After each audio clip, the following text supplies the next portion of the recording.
It's funny how life has a way of flipping the script, right? One minute you're sitting atop the world counting your millions, and the next you're at the mercy of a 10-year-old kid who knows how to crack the code to your fortune. My name is Wells Stevenson, and let me tell you, there was a time when I thought I had it all figured out. A lavish mansion, entire floor dedicated to my priceless possessions, and a fortress of security guarding my $200 million empire. I'd built my life on arrogance, dismissing anyone I deemed beneath me, like a certain young boy who tended to blend into the background, a boy named Malachi. But somewhere amid the glimmering facades, I lost touch with reality. Life success, it always felt so safe, predictable, as if nothing could touch me.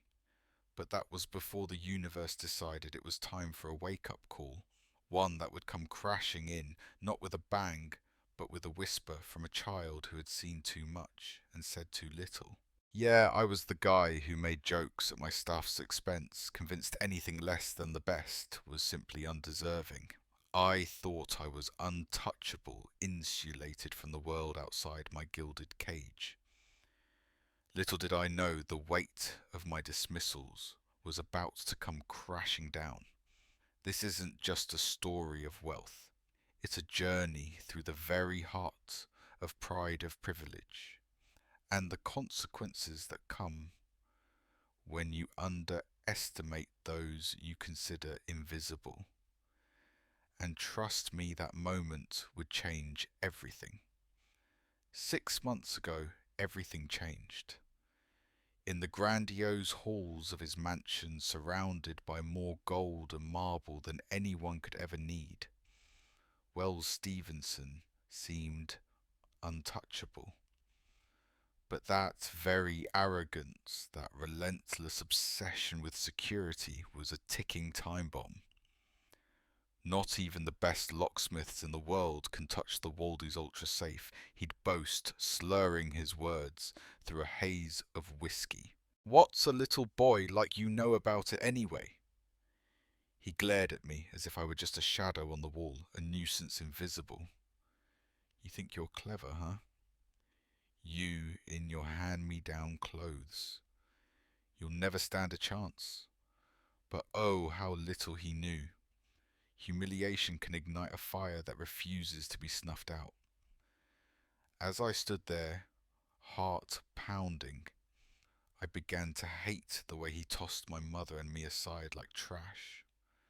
I was just a kid, yet I felt every dismissive word stab me, every condescending gaze twist my gut. Still, deep in my mind, I held onto the combination I had witnessed. A fleeting glimpse that coursed through me like electricity. Days turned into a mounting spiral of chaos, as Wells's desperation led him further down a path of self-destruction.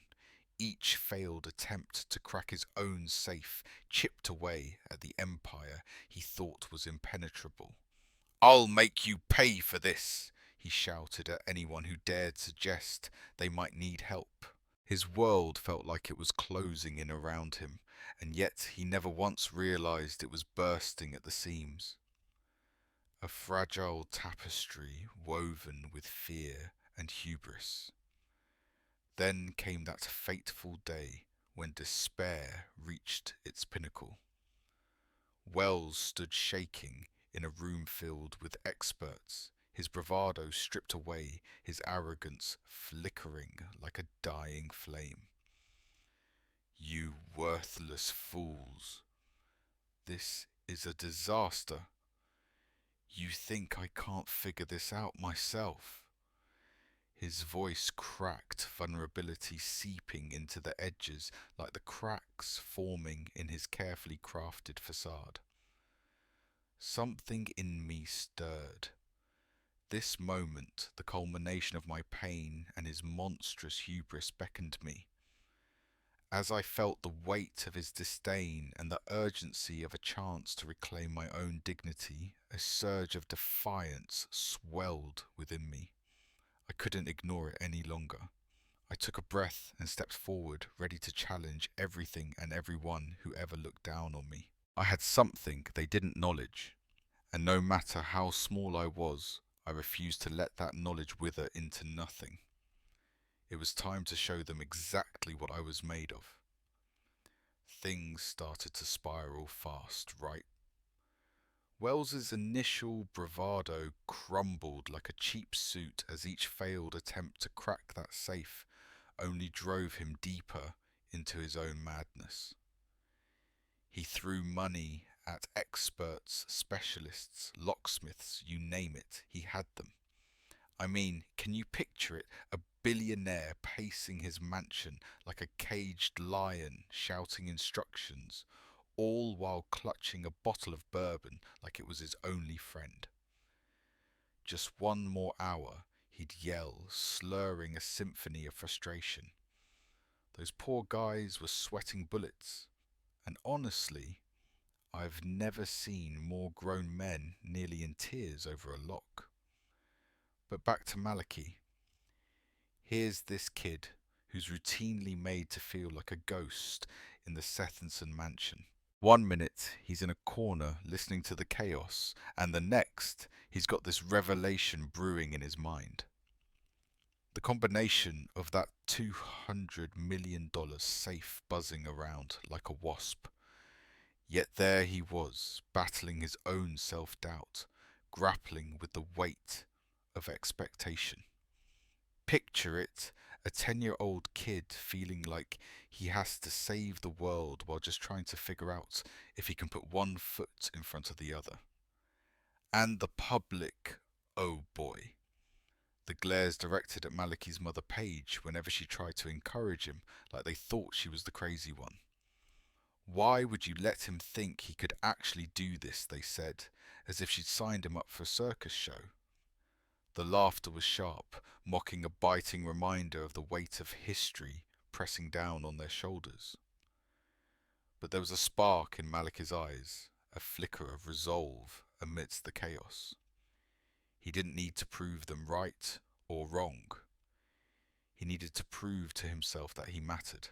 And if there's one thing you learn in moments like these, it's that the storm before the breakthrough, it's really just a playground for determination.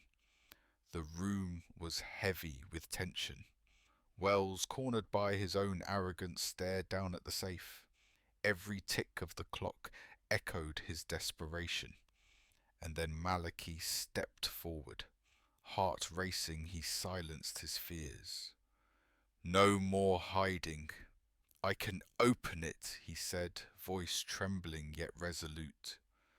Laughter erupted, a cruel, mocking sound. Wells scoffed, dismissing him like a speck of dust. Someone like you, please. But there was a spark flaring inside Malachi, ignited by the disbelief in the sneering eyes around him. His mother Paige burst into the room breathless, sensing the tension wrapping around her son like a vice. She felt the anger rising in her chest. She'd fought too hard for him to be dismissed. Torn between protecting him and abandoning fear, her instincts kicked in. Malachi. But he wouldn't be deterred. Not this time. He remembered the swirl of numbers the day he'd seen the combination. Each digit floated in his mind, illuminating the darkness that had kept him invisible for too long. As he approached the safe, every heartbeat sounded like a drum, echoing the weight of what was at stake, not just the money, but dignity and belief itself. Why should I trust you? Wells barked, but his voice trembled. Malachi took a breath. Because I believe in me. In that instant, something shifted. Doubt transformed into fierce determination, cutting through the walls they both had built. The atmosphere crackled with unspoken possibilities. He turned to the lock fingers, brushing the cool metal.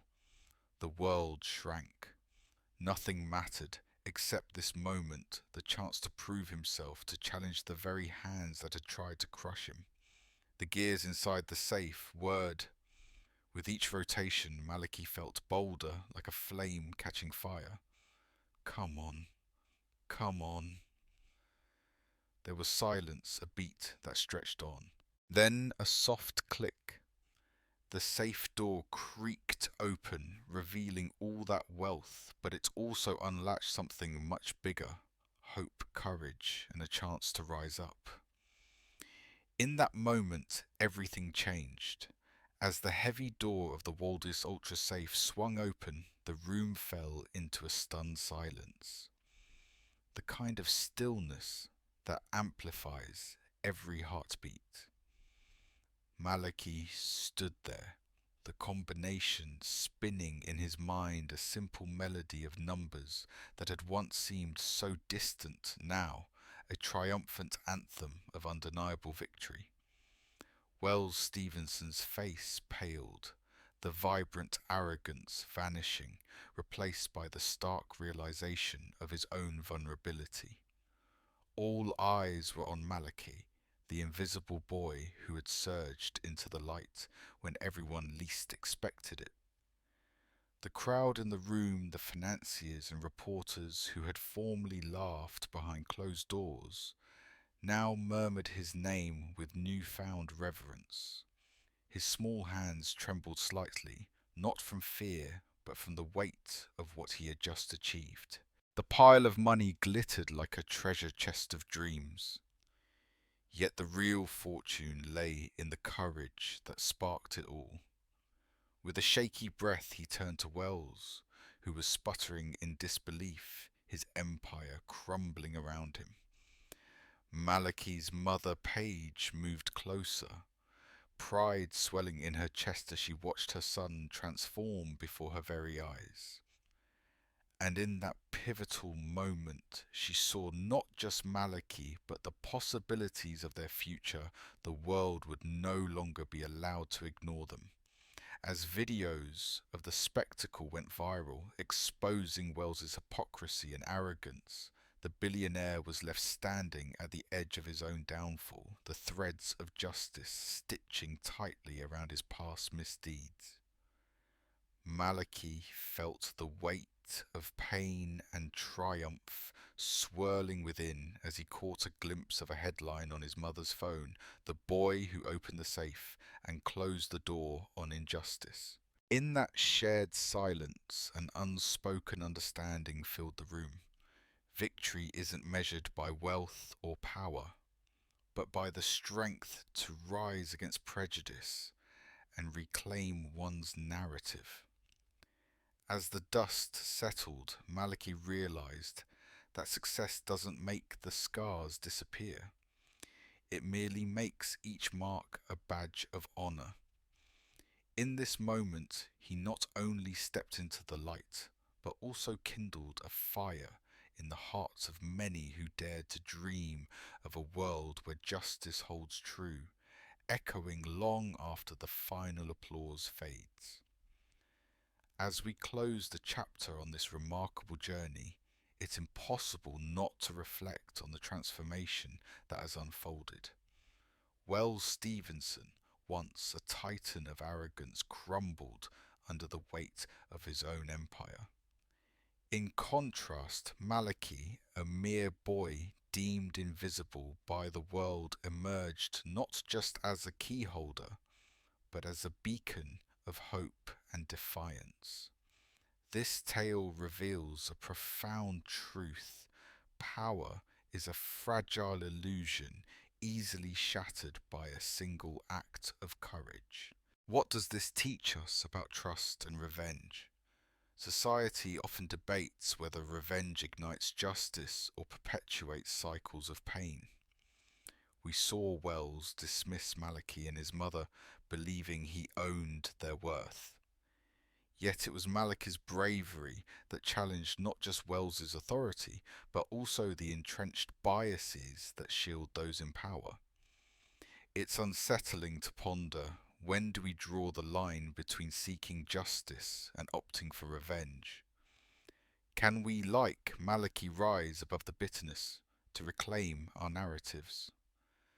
As Maliki and Paige step into a new dawn, the question remains: is true justice a moment of reckoning, or is it the resilience born from suffering? These themes provoke heated conversations, sparking a divide that deserves our attention. We invite you to share your thoughts below. Have you ever faced a moment where choosing justice over revenge altered your journey? Let's keep this conversation alive, for in our shared experiences lies the potential for real change. Remember, like Maliki, every one of us holds the power to redefine our destiny.